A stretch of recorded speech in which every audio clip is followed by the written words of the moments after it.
खबर पाकिस्तान से है, जहां शहर कराची में दहशतगर्द तंजीम लश्कर तैयबा के सरबराह हाफिज सईद के करीबी एक इमाम को कत्ल कर दिया गया, जिसके बाद जेल में बंद लश्कर तैयबा के सरबराह की सिक्योरिटी बढ़ा दी गई है।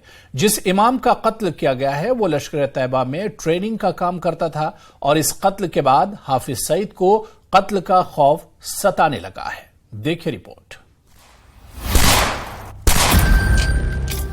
पाकिस्तान की जेल में बंद 26/11 मुंबई हमले का मास्टरमाइंड हाफिज सईद खौफ के साए में जी रहा है। इसकी कई वजह हैं, लेकिन फिलहाल इसकी सबसे बड़ी वजह है लश्कर तैयबा के चीफ हाफिज के करीबी इमाम की कराची में सरेआम हत्या। कराची में पोर्ट कासिम के जामिया मस्जिद का इमाम था मुफ्ती कैसर फारूक, जो एक मस्जिद का दौरा करके वापस लौट रहा था। तभी 2 मोटरसाइकिल सवारों ने उस पर फायरिंग की। जब फायरिंग की गई तब फारूक कई छात्रों के बीच में खड़ा था, लेकिन उसे निशाना लगाकर मारा गया था। जो सीसीटीवी फुटेज सामने आया है उससे पता चला है कि निशाने पर फारूक ही था, जिसे वहीं धराशायी कर दिया गया था। हाफिज सईद का बेहद खास आतंक का टीचर कराची की सड़कों पर मारा गया।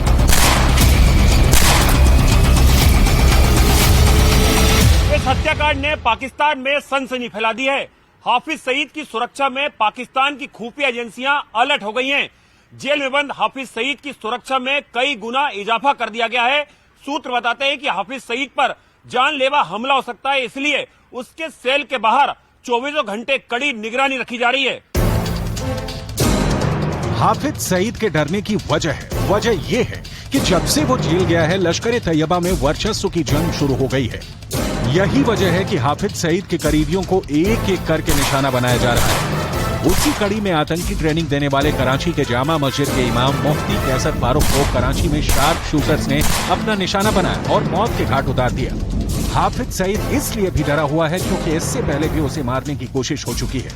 लेकिन इस बार जिस तरह से पाकिस्तानी आर्मी और पाकिस्तानी खुफिया एजेंसी ISI के सबसे बड़े ठिकानों में से एक कराची में आतंकी ट्रेनिंग देने वाले हाफिज सईद के करीबी को मारा गया, उससे हाफिज सईद खौफ से कांप रहा है।